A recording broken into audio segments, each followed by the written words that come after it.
Emmanuel Halperin, oui. vous êtes lié à la France, vous avez été notamment responsable de cette fameuse année croisée France-Israël. Quel est le regard que vous portez justement sur cette image d'Israël à l'international? Alors je ne suis pas sûr que, ce que Arié disait tout à l'heure fait très plaisir. Je ne savais pas qu'il y avait une image plus positive d'Israël en France.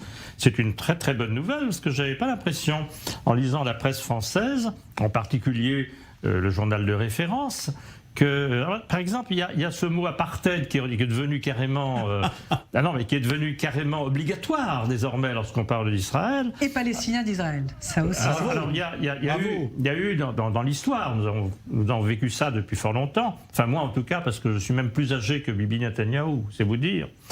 Il y a eu Israël État militariste, il y a eu Israël État théocratique. Israël, État raciste, n'oublions pas, résolution des Nations Unies, le sionisme égale racisme.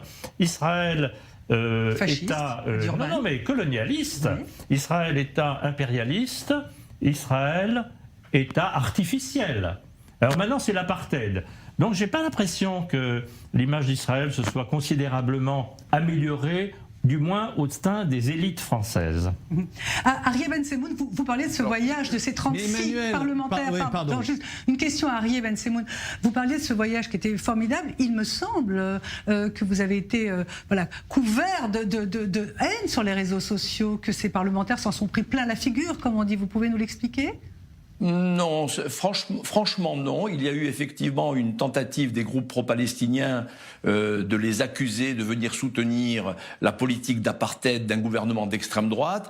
Cette campagne n'a eu strictement aucun écho. Je vous invite à aller regarder sur les réseaux sociaux ce que ça a donné. Alors ça nous a beaucoup énervé, évidemment, mais nous n'avons pas réagi parce que finalement cette campagne n'a pas pris, ni dans l'opinion publique, ni auprès des responsables politiques. Mais je voudrais dire à Emmanuel Halperin que je ne suis pas naïf et que je ne suis pas en train de dire que tout a changé et que tout va mieux dans le meilleur des mondes. Ça n'est pas du tout ce que je suis en train de décrire. Je dis simplement qu'il y a une atmosphère différente, il faut continuer à se battre.